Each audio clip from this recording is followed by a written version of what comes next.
Oi pessoal! Bom, não vou nem me apresentar mais porque eu acho que vocês já me conhecem, né? Eu sou a professora Mariana e hoje é a nossa última aula de Direito do Consumidor. Aê! Não faz isso comigo, por favor. A gente vai ter mais uma aula fora essa daqui, que é a de resolução de exercícios, que também é super importante, então não me abandone, tá? Vejam a aula de exercícios e daí vocês estão liberados aí, experts em direito do consumidor para gabaritar na prova da ordem.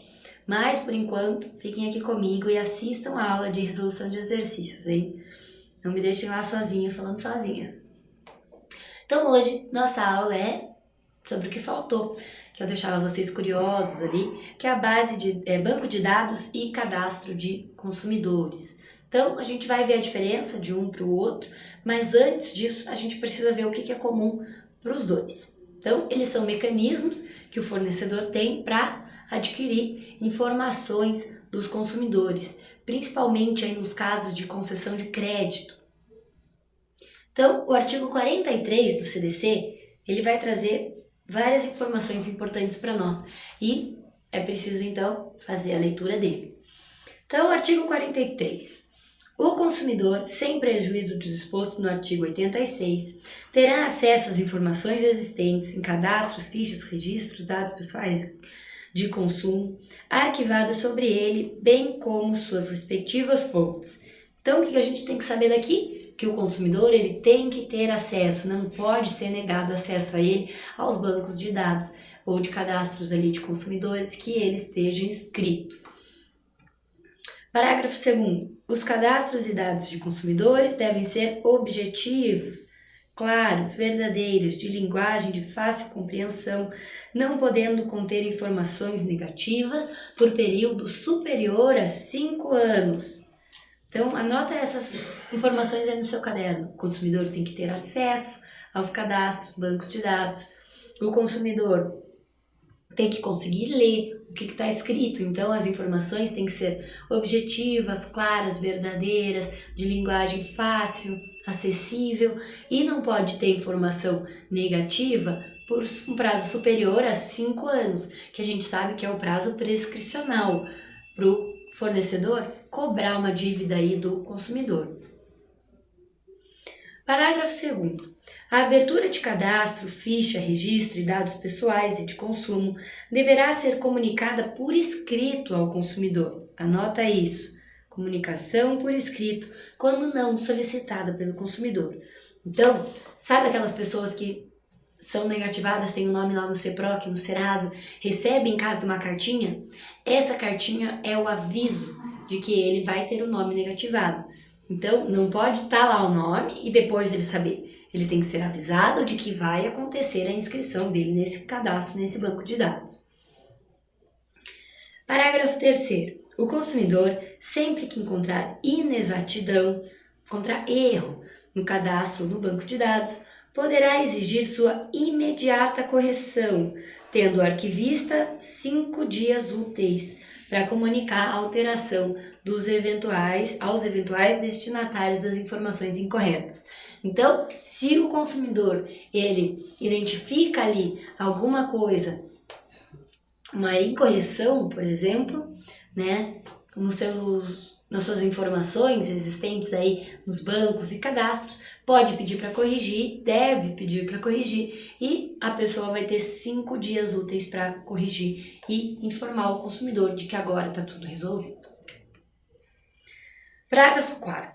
Os bancos de dados e cadastros relativos aos consumidores, os serviços de proteção ao créditos e congêneres são considerados entidades de caráter público. Se é de caráter público, é que todo mundo tem que ter acesso. Parágrafo 5º. Consumada a prescrição relativa à cobrança de débitos do consumidor, que é de 5 anos, né? Não serão fornecidas pelos respectivos sistemas de proteção ao crédito quaisquer informações que possam impedir ou dificultar o novo acesso ao crédito junto aos fornecedores. Mesma coisa ali que a gente falou agora há pouco. Depois de 5 anos, a dívida prescreveu, morreu, ninguém mais pode falar sobre essa dívida. Então não pode estar o seu nome lá negativado por uma dívida que já não existe mais. Parágrafo 6º. Todas as informações de que trata o caput deste artigo devem ser disponibilizadas em formatos acessíveis, inclusive para a pessoa com deficiência, e não importa aí o tipo de deficiência que a pessoa tiver, mediante a solicitação do consumidor. Então, olha aqui, ó, mediante a solicitação do consumidor. Se você, por exemplo, tem alguma dificuldade visual, você não vai conseguir ter acesso ali às suas informações no banco de dados, você tem que pedir para que elas sejam informadas a você no modo que você consiga ter acesso de verdade, né? E existe também um cadastro de fornecedores que vai estar previsto ali no parágrafo não, prof. doida, nem no último dia de aula ela acerta. No artigo 44, os órgãos públicos de defesa do consumidor manterão cadastros atualizados de reclamações fundamentadas contra fornecedores de produtos e serviços, devendo divulgá-lo pública e anualmente. Então, gente, vejam como é importante a gente reclamar. Por quê? Porque aí o nome do fornecedor também fica negativado. Você pode colocar lá a sua reclamação, motivá-la, né? Escrever por que você está fazendo essa reclamação, e aí você vai contar para as outras pessoas que aquele fornecedor não foi bom o suficiente para você, que ele pecou com você, que ele te provocou um dano, o que ia acontecer. Vamos voltar aqui, ó. A divulgação indicará se a reclamação foi atendida ou não pelo fornecedor. Parágrafo 1º. É facultado o acesso às informações lá constantes para orientação e consulta por qualquer interessado. Então vejam que todo mundo sabe que existe esse banco de dados de consumidores, mas ninguém sabe dos cadastros de fornecedores. Então a gente precisa correr atrás aí para fazer com que os fornecedores também cumpram com os deveres deles, não violem os direitos de nós consumidores, né? Então vale a pena reclamar para o fornecedor também ter o nome escrito aí nesses cadastros. E existem agora, né, a diferença que eu ia falar para vocês, os cadastros de consumo e os bancos de dados de consumidores. Qual que é a principal diferença? O cadastro, vamos dizer que ele é amigo do consumidor, é só uma dica, tá? Só um macete aqui. A informação ela é obtida através do próprio consumidor, ninguém repassou para aquele fornecedor, foi o consumidor que forneceu. Sabe quando você faz cadastro na loja? Se você diz que você quer receber mailing ou não, promoção, mensagem, isso é o cadastro de fornecedores. As informações não vão para o mercado, serve apenas para aquele fornecedor que solicitou. E é a forma do fornecedor conversar aí, então, com o consumidor, mandar notícia por e-mail, por mensagem de telefone, avisar sobre promoção, fazer promoção por causa do aniversário do cliente, enfim. Isso tudo vai envolver aí o cadastro de consumo. E os bancos de dados, gente, qual que é a diferença? O banco de dados é aquele que é o inimigo. É aquele que a gente não gosta de ouvir, gente. O banco de dados vai ser aquele banco de dados de proteção ao crédito. O SPC, Serasa, esse CCF, né, no caso ali de SEC sem fundo, né? E a informação vai ser obtida aí por vários fornecedores. Eles trocam as informações entre eles. Não é o consumidor que passa para cada fornecedor. E aí é feito um banco de dados que todos os fornecedores podem acessar e ver as informações daquele consumidor. O objetivo vai ser compartilhar as informações. E óbvio que aqui, quando a gente fala de banco de dados de consumo, vão ser aí informações negativas, tá?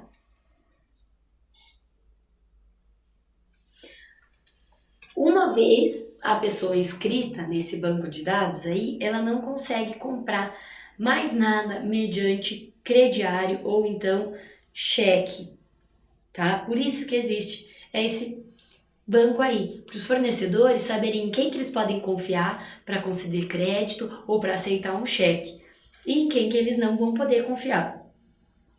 Quando algum consumidor possui o nome registrado em entidade de proteção ao crédito, fala-se que ele está negativado. Negativado, faltou o T aqui. que ele tem uma dívida e ele não pagou por essa dívida ainda. A dívida está lá. E pode acontecer que o seu nome seja registrado aí num desses bancos de dados sem motivo, que esteja errado, que seja um registro irregular. E o que vai acontecer?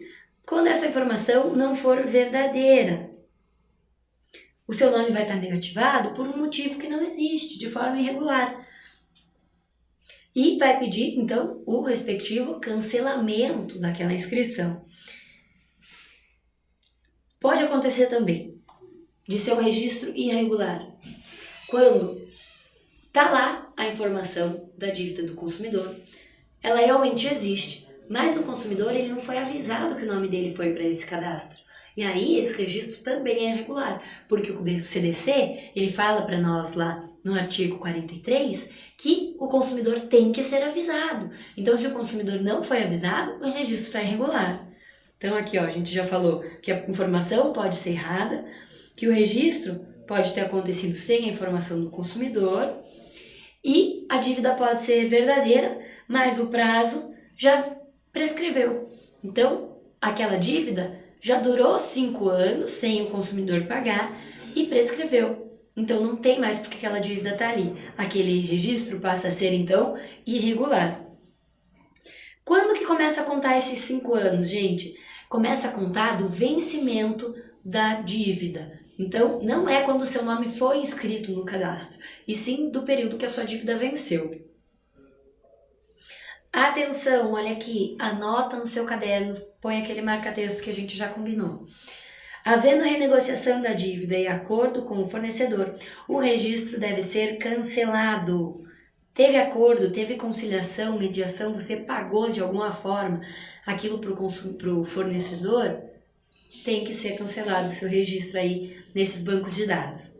É conduta irregular manter a inscrição após o acordo celebrado. Um novo registro pode ser efetuado se você não cumprir com esse acordo que você fez aí com o fornecedor, beleza? Dano moral e dano material, oriundo aí da inscrição indevida nos bancos de dados de consumo.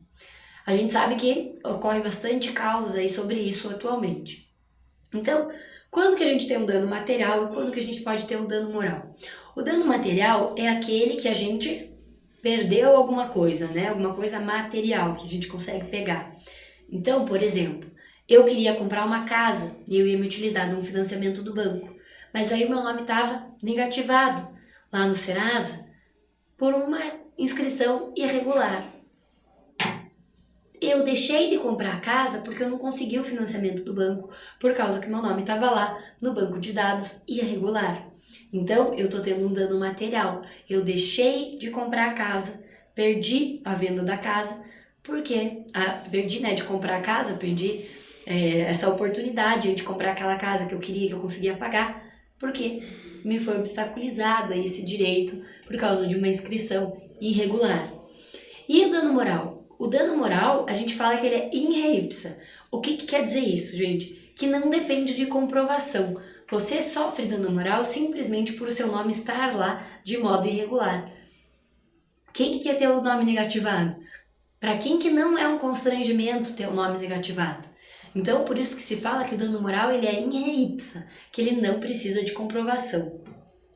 Ele precisa, né, ser comprovado ali que aconteceu, que foi oriundo da inscrição irregular, mas você, por exemplo, não precisa de um laudo de um psicólogo dizendo que você está abalado psicologicamente porque você teve o nome inscrito aí.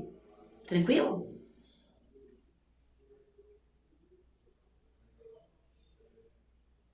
E acontece ali infrações penais também para quem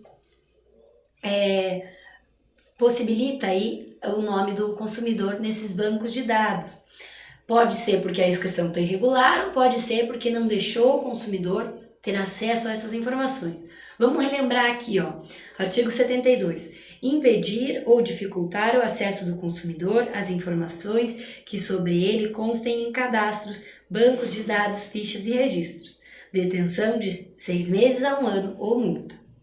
73. Deixar de corrigir imediatamente informação sobre consumidor constante de cadastro, banco de dados, fichas ou registros que sabe ou deveria saber ser inexata. Detenção de 1 a 6 meses ou multa.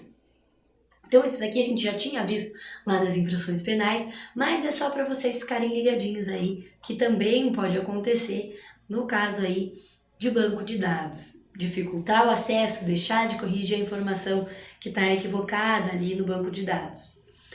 E quando tiver uma informação no consumidor ali no banco de dados que seja obstaculizada para ele, que ele não consiga ver, ele não consiga ter acesso a essa informação, ele pode se utilizar aí do remédio constitucional, do habeas data, para pedir juridicamente o acesso a essas informações. Então, ele também vai servir para retificar a informação. Se a informação está errada, você pediu para arrumarem, não arrumam, deixaram lá aquela informação equivocada, você pode se utilizar do habeas data para fazer com que essa informação seja de fato corrigida. E o habeas data, ele é gratuito, conforme a Lei 9.507 de 97, artigo 21. Atenção, mais uma vez, anota tudo, passa aquela marca-texto bonitona. Inscrição do consumidor por uso fraudulento do CPF. Acontece isso, gente, bastante. Nesse caso, o consumidor deve procurar juntar o requerimento dos documentos que indiquem que houve fraude, utilização indevida do seu nome, tais como os boletim, faltou o "ti" aqui outra vez, de ocorrência policial, declarações de pessoas que conhecem o fato. Ou seja, você foi assaltado, levaram seus documentos e aí começam a abrir empresas no seu nome, começam a fazer dívidas no seu nome e seu nome vai parar num banco de dados de consumo. Mas as dívidas não foram você que fez, foi uma fraude que fizeram com o seu nome. Você tem que fazer um boletim de ocorrência, tem que procurar mostrar que essa inscrição ela é indevida, porque ela está sendo utilizada aí de fraude, tá bom? E para alegrar aqui vocês no finalzinho da aula, eu trago uma notícia boa. Existe também um banco de dados positivo, que a gente chama, que vai colocar informações boas sobre o consumidor. Ele vai ser amigo do consumidor, então. Vai falar o seguinte, gente, que o consumidor é um bom pagador, que ele paga as parcelas que ele faz, ou que ele paga no dinheiro, que ele paga no crédito, mas realmente ele paga, etc. Enfim, isso está prescrito na Lei 12.414 de 2011, que foi regulamentada aí pelo Decreto 7.829 de 2012. Para o consumidor estar inscrito nesse cadastro positivo, depende da sua autorização, do seu consentimento, para não invadir a privacidade do consumidor também. Tem gente que não gosta de ter o nome exposto aí. Então, depende da vontade do consumidor de estar participando aí desse banco de dados positivo. Otimizar o mercado de crédito ao consumidor. Então, esse é um dos objetivos aí do banco de dados positivo, porque aí vai facilitar a vida do consumidor quando for pedir aí concessão de crédito. E pode ser que aconteça uma possível diminuição dos juros para essas pessoas que tenham o nome aí cadastrados num banco positivo, porque as pessoas já sabem que elas pagam bem, então não precisa colocar uns juros, uma multa muito alta no contrato, enfim. Pode ajudar aí a vida do consumidor. Não é só bancos de dados negativos, então, que a gente tem. Também tem o banco de dados positivo. Meu recado para vocês sobre bancos e cadastros de consumidores era esse. Eu vou ficar por aqui e encontro vocês na nossa última mesmo aula sobre resolução de exercícios de direito do consumidor. Até daqui a pouco!